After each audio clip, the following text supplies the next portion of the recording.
Saudara-saudari terkasih dalam Kristus, hari ini Selasa 7 Februari 2023 dalam pekan biasa kelima tahun A.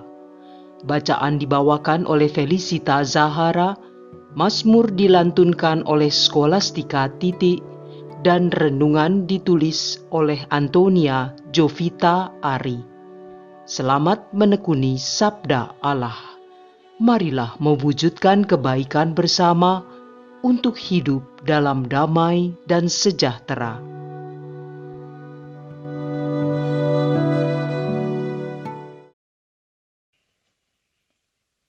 Dalam nama Bapa dan Putra dan Roh Kudus. Amin.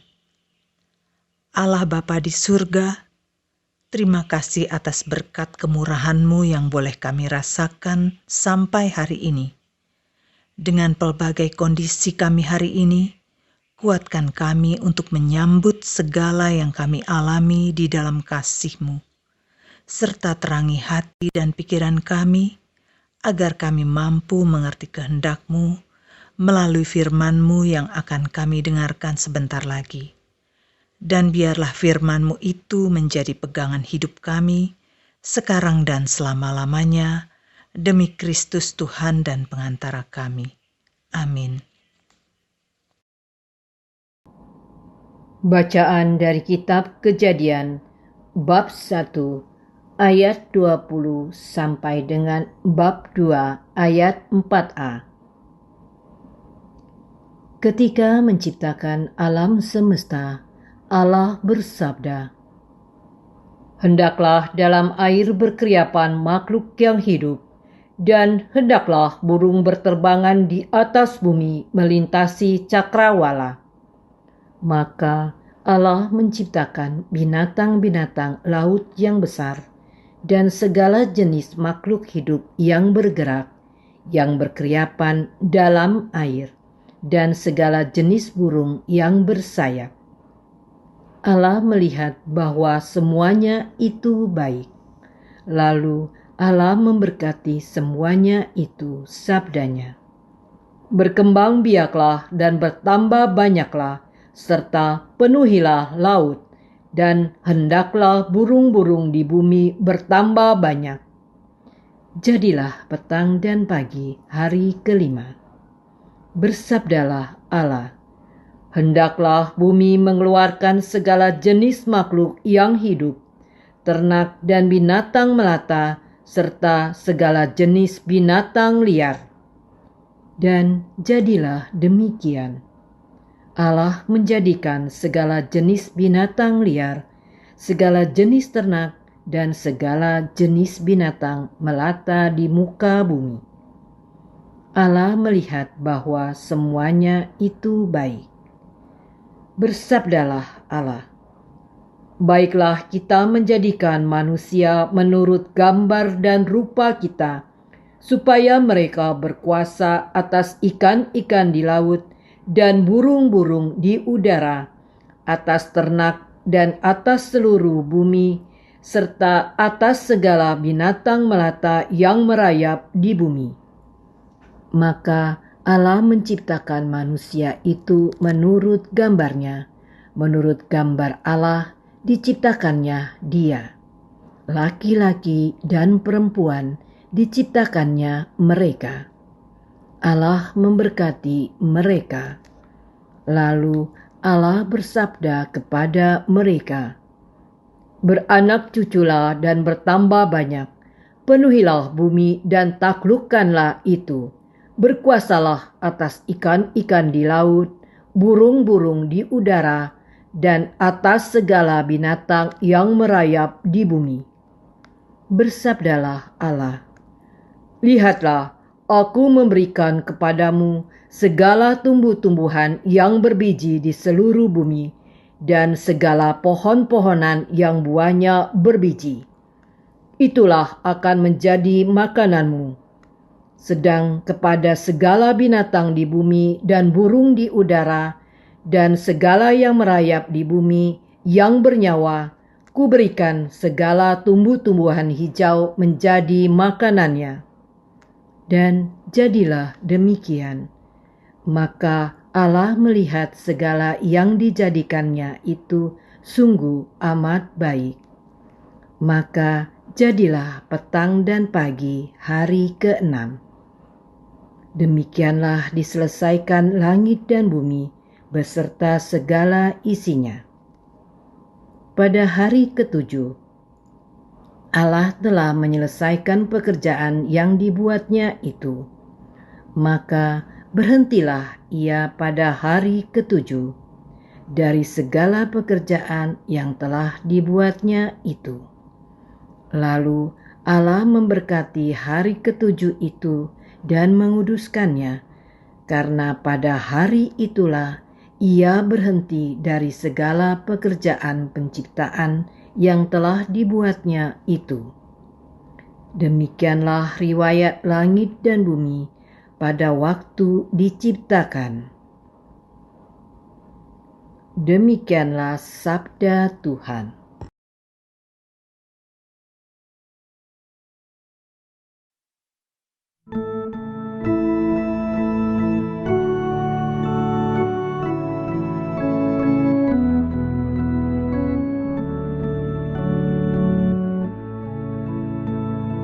Ya Tuhan Allah kami, betapa mulia nama-Mu di seluruh bumi.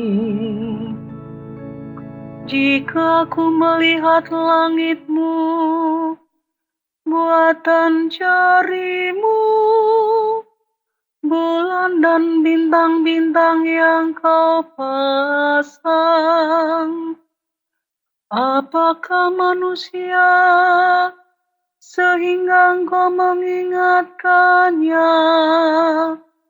Apakah anak manusia sehingga Engkau mengindahkannya?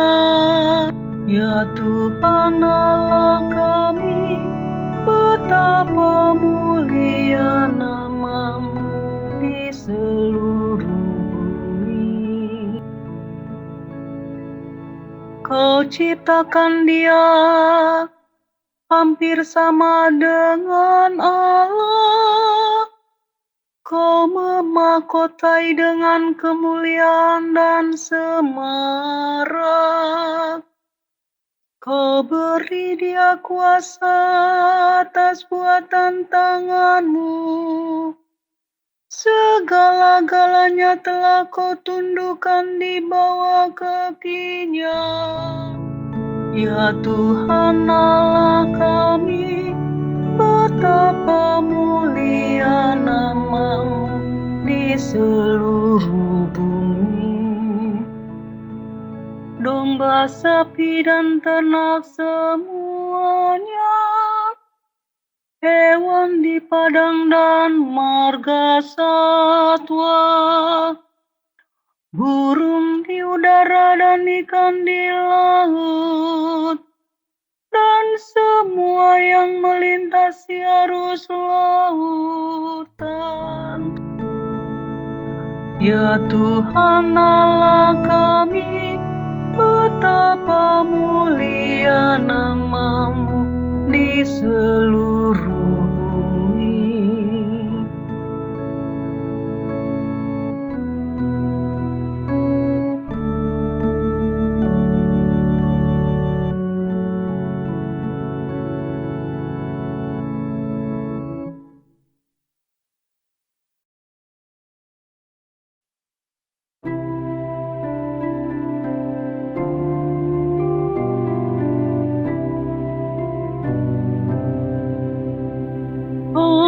Haleluya, haleluya, haleluya. Condongkanlah hatimu kepada perintah-Mu ya Allah, dan kurniakanlah hukum-Mu kepadaku. Haleluya, haleluya, haleluya.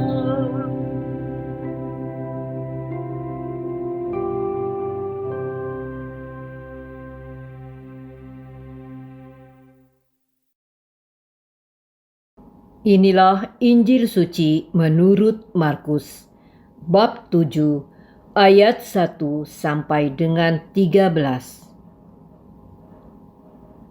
Pada suatu hari, serombongan orang Farisi dan beberapa ahli Taurat dari Yerusalem datang menemui Yesus.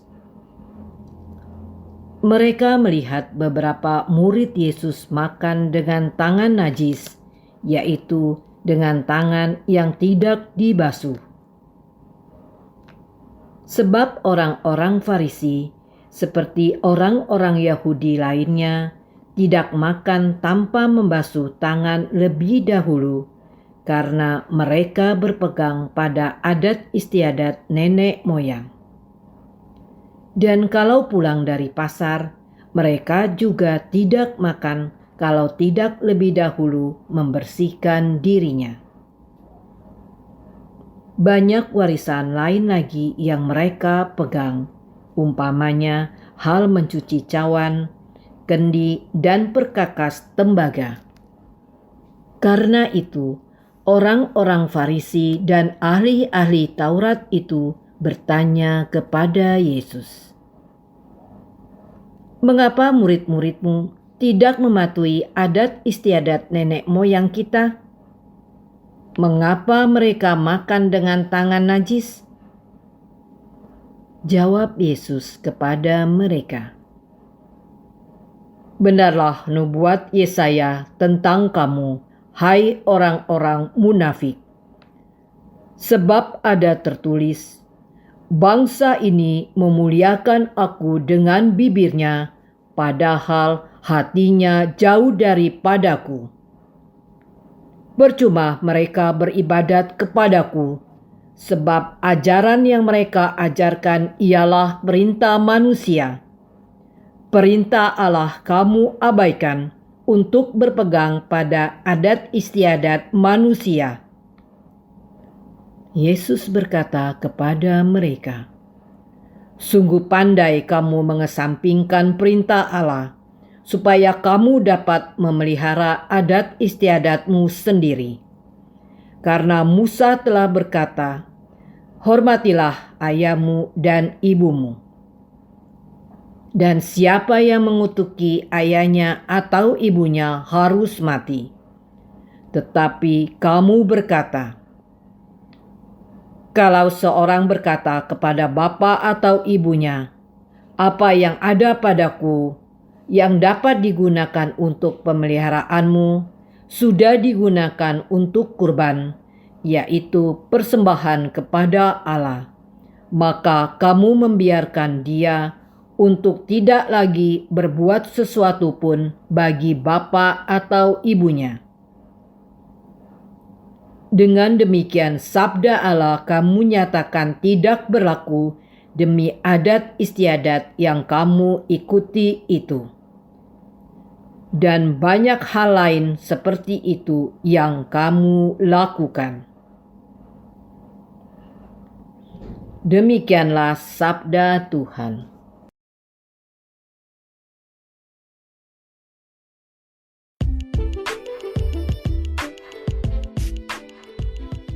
Perintah Allah atau adat istiadat. Renungan dibawakan oleh Antonia Jovita Ari.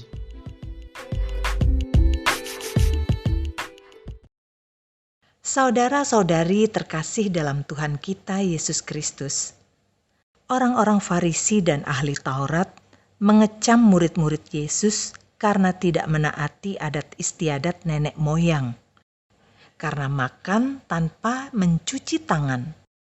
Secara umum, orang-orang Yahudi sangat menjunjung tinggi adat istiadat nenek moyang mereka yang diteruskan secara turun-temurun, seperti yang diceritakan dalam perikop Injil hari ini, yaitu dalam hal mencuci tangan sebelum makan.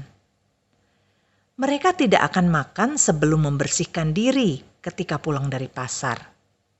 Bukan itu saja, mereka juga punya kebiasaan dalam hal mencuci cawan, kendi, perkakas tembaga, dan sebagainya.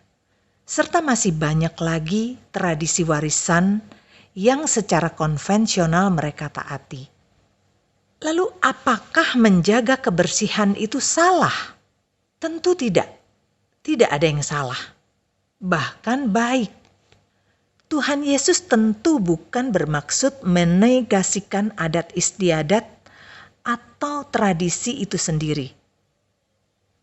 Persoalannya di sini terletak pada skala prioritas, yaitu bagaimana kita sebagai pelakunya menempatkan hal yang satu lebih utama daripada hal yang lain.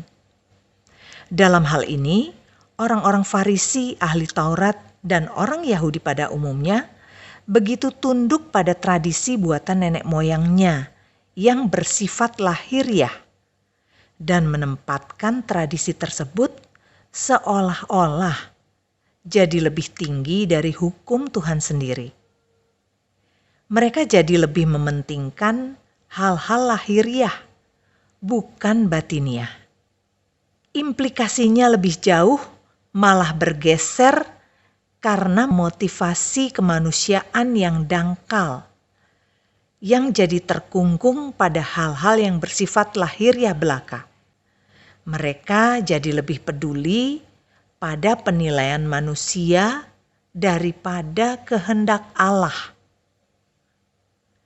Tidak jarang demi menaati tradisi, mereka malah mengabaikan hukum kasih dari Allah sendiri. Mereka lebih concern pada ketidaknajisan secara fisik, tetapi membiarkan hati mereka najis oleh pikiran buruk dengan cara menegur murid-murid Yesus untuk niat terselubung, yaitu mencari-cari kesalahan Yesus. Bukankah itu niat mereka sebenarnya? Yesus mengatakan, bangsa ini memuliakan aku dengan bibirnya, padahal hatinya jauh daripadaku. Juga dikatakannya, perintah Allah kamu abaikan untuk berpegang pada adat istiadat manusia. Yesus hendak mengingatkan kita manusia yang seringkali mengutamakan hal-hal sekunder daripada hal-hal primer yang substansial dalam kehidupan ini. Kita seringkali lebih mengutamakan hal-hal yang nampak secara fisik, bukan batiniah. Mungkin tanpa kita sadari, kita adalah orang-orang Farisi atau ahli Taurat masa kini. Tidak jarang pula kita terjebak dalam iman kosmetik, melakukan hal-hal ritual yang tampak secara kasat mata saja. Tidak jarang seseorang yang begitu aktif dalam berbagai kegiatan rohani di gereja. Mungkin juga selalu mengikuti misa harian, serta melakukan berbagai devosi. Tetapi dalam menjalankan bisnisnya, masih terus melakukan praktek suap menyuap, sikut menyikut, atau bahkan mempraktekkan ketidakadilan yang bertentangan dengan nilai-nilai yang diajarkan oleh Kristus sendiri. Nah, sikap seperti itu menunjukkan seakan ada sekat pemisah antara kehidupan rohani dan kehidupan duniawi. Atau sebagai pribadi, tidak jarang kita terjebak dalam perdebatan tentang hal-hal atau tata cara beribadah yang tidak substansial. Lalu kita menghakimi orang yang cara berdoanya mungkin berbeda dengan kita. Akhirnya kita sibuk dengan aturan-aturan yang tidak penting dan bukan menjalin relasi yang semakin erat dengan Tuhan. Mungkin juga kita yang begitu fasih mewartakan kasih Allah, membahas firman Tuhan dalam pengajaran-pengajaran. Tetapi tidak jarang sikap hidup kita sama sekali tidak mencerminkan kerendahan hati dan kasih itu sendiri. pewartaan kasih yang kita sampaikan hanya sebatas kata-kata belaka, tetapi tidak sampai pada tindakan nyata.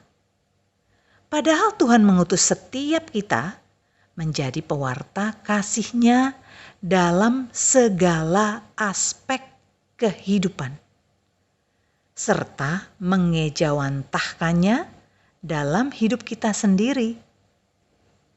Mari kita teliti batin kita. Apakah kita sudah benar-benar menghidupi hukum kasih yang Tuhan ajarkan dalam segala aspek kehidupan kita? Ataukah kita baru menjadi pelaku secara badaniah saja? Sudahkah kita memiliki kerendahan hati, atau paling tidak terus berusaha belajar menjadi rendah hati, seperti yang Tuhan Yesus teladankan? Marilah kita berdoa.